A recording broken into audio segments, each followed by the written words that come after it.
In mathematics and vector calculus, the cross product or vector product is a binary operation on two vectors in three-dimensional space and is denoted by the symbol times. Given two linearly independent vectors A and B, the cross product, A times B, is a vector that is perpendicular to both and therefore normal to the plane containing them. It has many applications in mathematics, physics, engineering, and computer programming. It should not be confused with dot product. If two vectors have the same direction or if either one has zero length, then their cross product is zero. More generally, the magnitude of the product equals the area of a parallelogram with the vectors for sides. In particular, the magnitude of the product of two perpendicular vectors is the product of their lengths. The cross product is anticommutative and is distributive over addition equals A times B plus A times C. The space R3 together with the cross product is an algebra over the real numbers, which is neither commutative nor associative, but is a Lie algebra with the cross product being the Lie bracket. Like the dot product, it depends on the metric of Euclidean space, but unlike the dot product, it also depends on a choice of orientation or handedness. The product can be generalized in various ways. It can be made independent of orientation by changing the result to pseudovector, or in arbitrary dimensions the exterior product of vectors can be used with a bivector or two-form result. Also, using the orientation and metric structure or just as for the traditional three-dimensional cross product. One can in n dimensions take the product of n-1 vectors to produce a vector perpendicular to all of them. But if the product is limited to non-trivial binary products with vector results, it exists only in 3 and 7 dimensions. If one adds the further requirement that the product be uniquely defined, then only the three-dimensional cross product qualifies. Definition: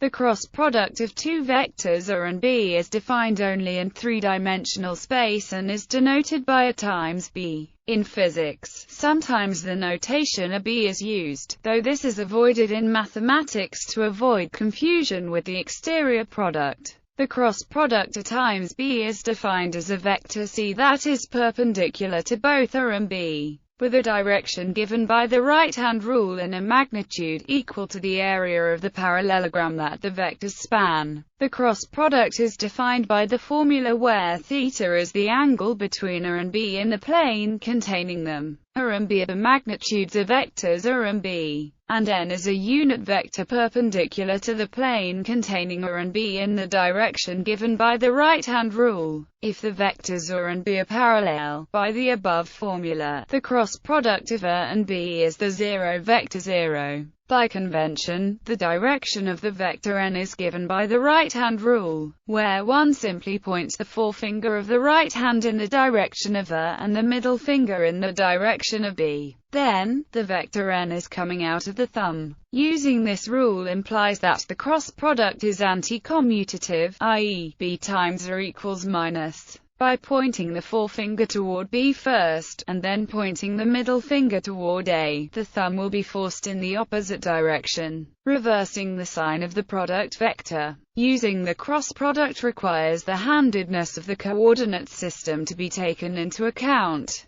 If a left-handed coordinate system is used, the direction of the vector n is given by the left-hand rule and points in the opposite direction. This, however, creates a problem because transforming from one arbitrary reference system to another should not change the direction of n. The problem is clarified by realizing that the cross product of two vectors is not a vector, but rather a pseudovector. See cross product and handedness for more detail. Names. In 1881, Josiah Willard Gibbs, and independently Oliver Heaviside, introduced both the dot product and the cross product using a period and x, respectively, to denote them. In 1877, to emphasize the fact that the result of a dot product is a scalar while the result of a cross product is a vector, William Kingdon Clifford coined the alternative names scalar product and vector product for the two operations. These alternative names are still widely used in the literature. Both the cross notation and the name cross product were possibly inspired by the fact that each scalar component of A times B is computed by multiplying non-corresponding components of A and B. Conversely, a dot product for B involves multiplications between corresponding components of A and B. As explained below, the cross product can be expressed in the form of a determinant of a special 3 times 3 matrix. According to Sarasa rule, this involves multiplications between matrix elements identified by cross diagonals. Computing the cross product. Coordinate notation. The standard basis vectors I, j, and k satisfy the following equalities in a right-hand coordinates system, which imply, by the anti-commutativity of the cross product, that the definition of the cross product also implies that these equalities, together with the distributivity and linearity of the cross product, are sufficient to determine the cross product of any two vectors u and v. Each vector can be defined as the sum of 3 orthogonal components parallel to the standard basis vectors. Their cross product u times v can be expanded using distributivity. This can be interpreted as the decomposition of u times v into the sum of 9 simpler cross products involving vectors aligned with I, j, or k. Each one of these 9 cross products operates on two vectors that are easy to handle as they are either parallel or orthogonal to each other.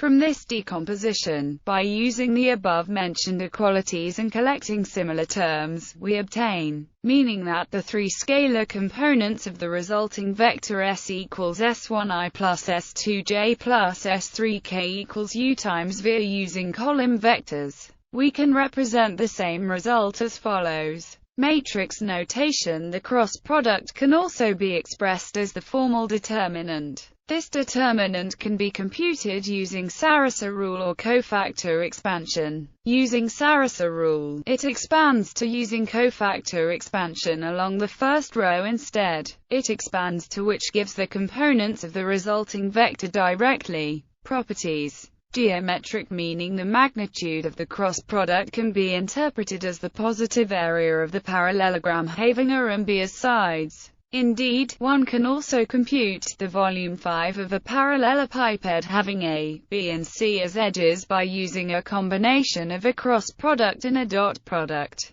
called scalar triple product. Since the result of the scalar triple product may be negative, the volume of the parallelepiped is given by its absolute value. For instance, because the magnitude of the cross product goes by the sign of the angle between its arguments. The cross product can be thought of as a measure of perpendicularity in the same way that the dot product is a measure of parallelism. Given two unit vectors, the cross product has a magnitude of 1 if the two are perpendicular and a magnitude of 0 if the two are parallel. The converse is true for the dot product of two unit vectors. Unit vectors enable two convenient identities. The dot products of two unit vectors yields the cosine of the angle between the two unit vectors. The magnitude of the cross product of the two unit vectors yields the sine. Algebraic properties. If the cross product of two vectors is the zero vector, then either one or both of the inputs is the zero vector, or else they are parallel or anti-parallel so that the sine of the angle between them is 0. The self-cross product of a vector is the zero vector, i.e., A times A equals 0. The cross product is anti-commutative, distributive over addition, and compatible with scalar multiplication so that it is not associative but satisfies the Jacobi identity. Distributivity, linearity and Jacobi identity show that the R3 vector space together with vector addition and the cross product forms a Lie algebra. The Lie algebra of the real orthogonal group in 3 dimensions, so the cross product does not obey the cancellation law. That is, A times B equals A times C with A 0 does not imply B equals C, but only that From the definition of the cross product, the angle between A and B minus C must be 0, and these vectors must be parallel. That is, they are related by a scale factor t, leading to, for some scalar t, if a B equals a C and A times B equals A times C, for non-zero vector A, then B equals C, and so B minus C is both parallel and perpendicular to the non-zero vector A, something that is only possible if B minus C equals 0, so they are identical. From the geometrical definition, the cross product is invariant under proper rotations about the axis defined by A times B, in formulae, whereas a rotation matrix with more generally, the cross product obeys the following identity under matrix transformations, whereas a 3×3 matrix N is the transpose of the inverse. It can be readily seen how this formula reduces to the former one if is a rotation matrix. The cross product of two vectors lies in the null space of the 2×3 matrix with the vectors as rows. For the sum of two cross products, the following identity holds. Differentiation. The product rule of differential calculus applies to any bilinear operation, and therefore also to the cross product, where A and B are vectors that depend on the real variable t. Triple product expansion. The cross product is used in both forms of the triple product. The scalar triple product of three vectors is defined as it is the signed volume of the parallelepiped with edges A, B and C, and as such the vectors can be used in any order that's an even permutation of the above ordering.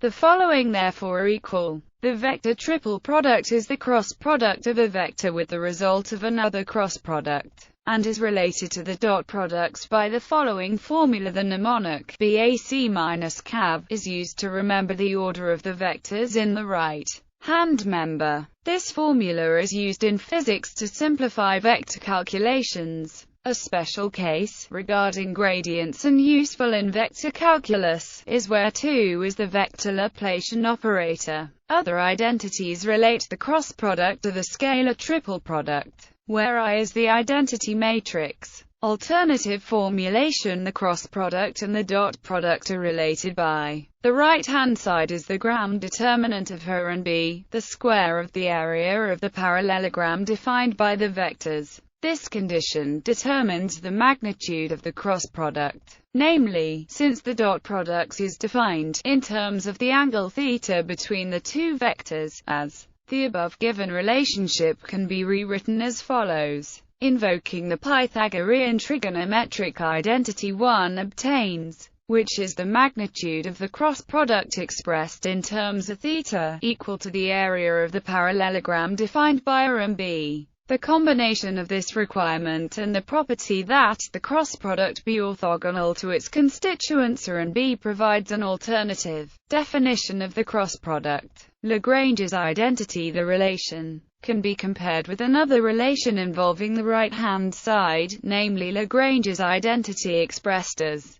where A and B may be n-dimensional vectors. This also shows that the Riemannian volume form for surfaces is exactly the surface element from vector calculus. In the case where n equals 3, combining these two equations results in the expression for the magnitude of the cross product in terms of its components. The same result is found directly using the components of the cross product found from in R3. Lagrange's equation is a special case of the multiplicativity VW equals VW of the norm in the quaternion algebra. If A equals C and B equals D, this simplifies to the formula above. Infinitesimal generators of rotations. The cross product conveniently describes the infinitesimal generators of rotations in R3. Specifically, if n is a unit vector in R3 and R denotes a rotation about the axis through the origin specified by n, with angle phi, then for every vector x in R3, the cross product with n therefore describes the infinitesimal generator of the rotations about n. These infinitesimal generators form the Lie algebra SO of the rotation group SO, and we obtain the result that the Lie algebra R3 with cross product is isomorphic to the Lie algebra SO. Alternative ways to compute the cross product.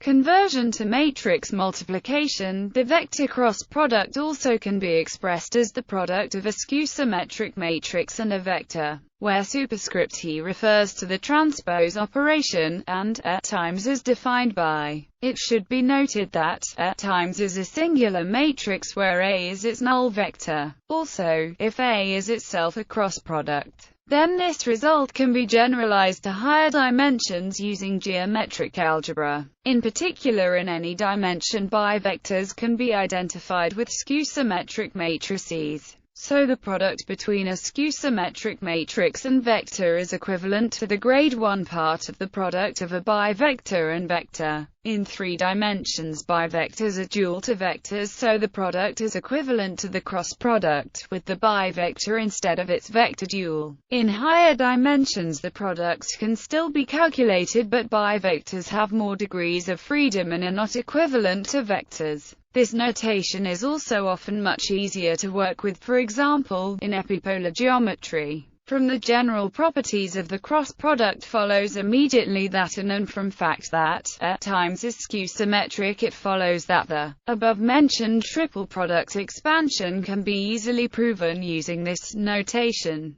As mentioned above, the Lie algebra R3 with cross product is isomorphic to the Lie algebra SO, whose elements can be identified with the 3 times 3 skew-symmetric matrices. The mapper at times provides an isomorphism between R3 and SO. Under this map, the cross product of 3 vectors corresponds to the commutator of 3 by 3 skew-symmetric matrices. Index notation for tensors. The cross product can alternatively be defined in terms of the Levi-Civita eta symbol epsilon ijk and a dot products atomy, which are useful in converting vector notation for tensor applications, where the indices correspond to vector components. This characterization of the cross product is often expressed more compactly using the Einstein summation convention, as in which repeated indices are summed over the values 1 to 3. Note that this representation is another form of the skew-symmetric representation of the cross product. In classical mechanics, representing the cross product by using the Levi-Civita eta symbol can cause mechanical symmetries to be obvious when physical systems are isotropic. Mnemonic. The word xyz can be used to remember the definition of the cross product. If where, then, the second and third equations can be obtained from the first by simply vertically rotating the subscripts x, y, z, x. The problem, of course, is how to remember the first equation, and 2 options are available for this purpose. Either to remember the relevant 2 diagonals of Saras's scheme, or to remember the xyz sequence. Since the first diagonal in Saras's scheme is just the main diagonal of the above-mentioned 3 times 3 matrix, the first 3 letters of the word xyz can be very easily remembered. Cross-visualization. Similarly to the mnemonic device above, a cross or x can be visualized between the 2 vectors in the equation. This may be helpful for remembering the correct cross-product formula. If we want to obtain the formula for, we simply drop the n from the formula, and take the next 2 components down. It should be noted that when doing this for the next 2 elements down should wrap around the matrix so that after the z component comes the x component. For clarity, when performing this operation for the next 2 components should be z and x, while for the next 2 components should be taken as x and y. For then, if we visualize the cross operator as pointing from an element on the left to an element on the right,